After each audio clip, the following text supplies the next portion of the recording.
Hello everyone, সকলকে আমার YouTube channel knowledge bank টুকুতে স্বাগত। আজকে আমি তোমাদের মাধ্যমিকের অর্থাৎ ভৌত বিজ্ঞানের ক্লাস 10-এর রায় মার্টিন অর্থাৎ প্রশ্নবিচিত্রার 4 নম্বর যে স্কুল আছে সেই স্কুলের যতগুলো শর্ট কোশ্চেন আছে সমস্ত শর্ট কোশ্চেনের অ্যান্সার নিয়ে আমি আজকের এই ভিডিও আলোচনা করব। তার আগে বলবো, চ্যানেল নতুন থাকলে চ্যানেলটিকে সাবস্ক্রাইব করে নিও এবং তার সাথে সাথে পাশে থাকা বেল আইকনটি ক্লিক করে নিও, যেন পরের ভিডিও দিলে তোমরা সেই ভিডিওটার নোটিফিকেশন সঙ্গে সঙ্গে পেয়ে যাও। এবং আমার হোয়াটসঅ্যাপ গ্রুপে যদি জয়েন হতে চাও তাহলে আমার এই হোয়াটসঅ্যাপ নম্বর 8145150357 এই নম্বরে তোমরা নিজের নাম, ক্লাস 10 লিখবে। ঠিক আছে, তাহলে আমি তাকে সেই গ্রুপে জয়েন করবো। সেই গ্রুপে তোমরা নিজের মতো যে কোশ্চেনের প্রবলেম হবে সেই কোশ্চেনটা সেন্ড করবে, সেই কোশ্চেনের অ্যান্সার সেখানে তোমাদের দেওয়া হবে। ঠিক আছে, এবং পরবর্তীকালে মাধ্যমিকের জন্য ইম্পর্টেন্ট নোটস, ইম্পর্টেন্ট সাজেশন এবং তার সঙ্গে সঙ্গে তোমার যতগুলো টেস্ট পেপার থাকবে, ABTA test paper, WBTA test paper, এমনকি পর্ষদ অর্থাৎ স্কুল থেকে যে তোমাদের টেস্ট পেপারটা দিবে সেই টেস্ট পেপারে কিন্তু সলভ আমি করব। ঠিক আছে, পুরো টেস্ট পেপার সলভ করবো, তার জন্য তোমরা চ্যানেলটিকে সাবস্ক্রাইব করে রাখবে। ওকে, এবার আসি আমরা প্রশ্নবিচিত্রার কোশ্চেন। আপাতত গ্রুপ এর কোশ্চেন দেখো, প্রথম যে বলেছে যে বহু বিকল্প ভিত্তিক প্রশ্ন, অর্থাৎ প্রতিটি প্রশ্নের 4টি করে বিকল্প দেওয়া আছে, উত্তর দেওয়া আছে, সেগুলোর মধ্যে যেটা সঠিক সেটা লিখতে বলেছে। তো ফার্স্ট কোশ্চেন বলেছে এখানে যে ফেয়ার আইস বা আগুনে বরফ হলো কি? আগুনে বরফ সেটা হচ্ছে মিথেন হাইড্রেট। ফেয়ার আইস বা আগুনে বরফ হলো সেটা হচ্ছে মিথেন হাইড্রেট। নেক্সট বলেছে যে পরম পরম স্কেলে জলের স্ফুটনাঙ্ক কত? পরম স্কেলে জলের স্ফুটনাঙ্ক হবে 373 কে। ঠিক আছে, পরম স্কেলে জলের স্ফুটনাঙ্ক কত? 373 কে। অ্যান্সার হবে option B. Next very very important question যে গাড়ির ভিউ ফাইন্ডার হিসেবে ব্যবহৃত হয় কোন দর্পণ? গাড়ির ভিউ ফাইন্ডার হিসেবে ব্যবহৃত হয় কোন দর্পণ? অ্যান্সার হবে উত্তল দর্পণ। ওকে, নেক্সট 4 নম্বর যে মিউ 1 ও মিউ 2 প্রতিসরাঙ্ক বিশিষ্ট দুটি মাধ্যমে আলোর বেগ যথাক্রমে ভি 1 ও ভি 2 হলে নিচের কোন সম্পর্কটি সঠিক? সঠিক অ্যান্সার হবে option C, mu 1 equal to V 1, mu 1 V 1 equal to mu 2 V 2। ঠিক আছে, এটা হচ্ছে অ্যান্সার। নেক্সট 5 নম্বর বলছে বক্রতা বৃদ্ধিতে গলীয় দর্পণের ফোকাস দৈর্ঘ্য কী হবে? অ্যান্সার হবে কমবে। বক্রতা বৃদ্ধিতে গলীয় দর্পণের ফোকাস দৈর্ঘ্য কী হবে? কমবে। 6 নম্বর যে হ্যালোজেনটির তড়িৎ ঋণাত্মকতা সবচেয়ে কম সেটি হলো, যে হ্যালোজেনটির তড়িৎ ঋণাত্মকতা সবচেয়ে কম সেটা হচ্ছে আয়োডিন, অর্থাৎ অপশান হচ্ছে ডি আই। 7 নম্বর এক্স, যেখানে Z equal to 12, Y Z equal to 17, মৌল দুটির দ্বারা উৎপন্ন যৌগের সংকেতটা কী হবে? অ্যান্সার হবে অপশান বি, XY2। আশা করছি বুঝতে পেরেছো। এগুলো আমাদের গ্রুপ এর কোশ্চেন অ্যান্সার। এবার আসছে আমরা গ্রুপ বি এর অ্যান্সারগুলো নিয়ে।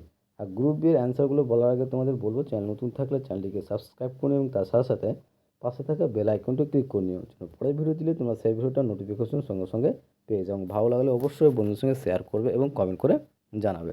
ঠিক আছে, তো গ্রুপ বি এর দেখো 2 এর কোশ্চেন বলেছে নিম্নলিখিত প্রশ্নগুলির উত্তর দাও। ফার্স্ট যে কোশ্চেন আছে সেটা হচ্ছে ভেরি ভেরি ইম্পর্টেন্ট কোশ্চেন। ঠিক আছে, যে সিএফসি এর ফুল ফর্ম কি বা সিএফসি এর সম্পূর্ণ নাম কি?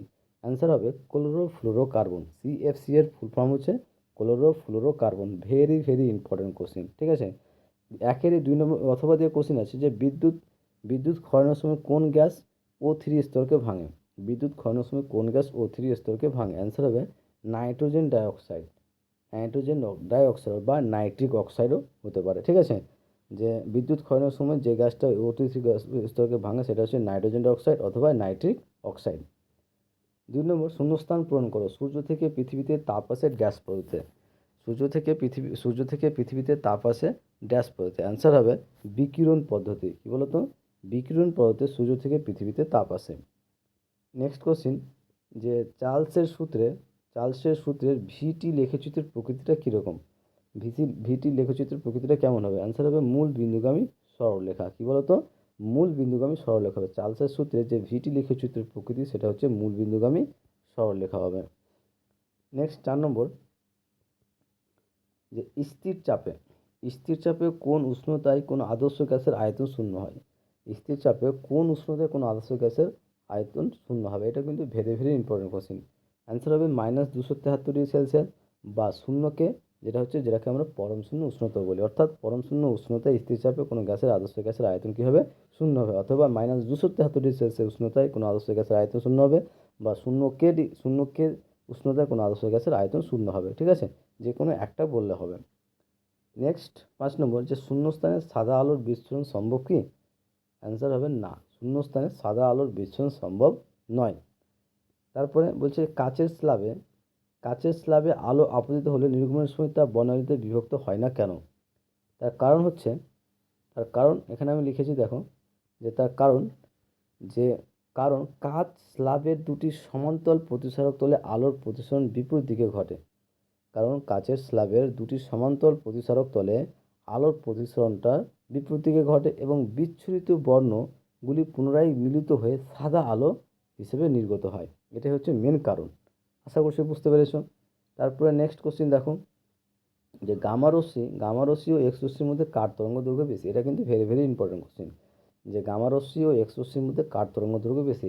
অ্যান্সার হবে এক্স রশ্মির তরঙ্গ দৈর্ঘ্য সবচেয়ে বেশি। গামা রশ্মি এবং এক্স রশ্মির মধ্যে যে তরঙ্গ দৈর্ঘ্য সবচেয়ে বেশি তার হচ্ছে এক্স রশ্মি। তারপরে নেক্সট 7 নম্বর,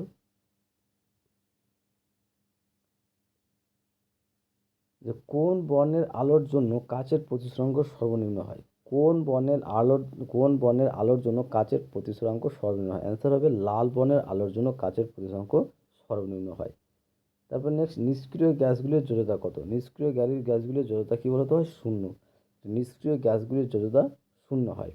অথবা কোশ্চেন বলেছে একটি ক্ষারীয় মৃত্তিকা ধাতু উদাহরণ দাও। অ্যান্সার হবে ম্যাগনেসিয়াম বা ক্যালসিয়াম লিখতে পারো, ঠিক আছে? যে ক্ষারীয় মৃত্তিকা ধাতু উদাহরণ সেটা হচ্ছে ম্যাগনেসিয়াম বা ক্যালসিয়াম। নেক্সট, এবং এই এই স্কুলের লাস্ট কোশ্চিন। আর লাস্ট কোশ্চেনটা বলার আগে তোমাদের বলবো, চ্যানেল নতুন থাকলে চ্যানেলটিকে সাবস্ক্রাইব করুন এবং তার সাথে সাথে পাশে থাকা বেল আইকনটা ক্লিক করে নিও, যেন পরের ভিডিও দিলে তোমরা সেই ভিডিওটা নোটিফিকেশন সঙ্গে সঙ্গে পেয়ে যাও। এবং ভালো লাগলে অবশ্যই বন্ধুদের সঙ্গে শেয়ার করবে এবং কমেন্ট করে জানাবে, ঠিক আছে? তো লাস্ট কোশ্চিন বলছে এমজি ও যৌগের গঠনের সময় এমজি পরমাণু কতগুলি ইলেকট্রন বর্জন করবে? অ্যান্সার হবে 2টি ইলেকট্রন বর্জন করবে। এইগুলো আমাদের 4 নম্বর সেটে অর্থাৎ 4 নম্বর স্কুলের শর্ট কোশ্চেনের অ্যান্সার। ওকে, আশা করছি তোমাদের ভিডিওটা ভালো লেগেছে। ওকে, থ্যাংক ইউ ভিডিওটা দেখার জন্য।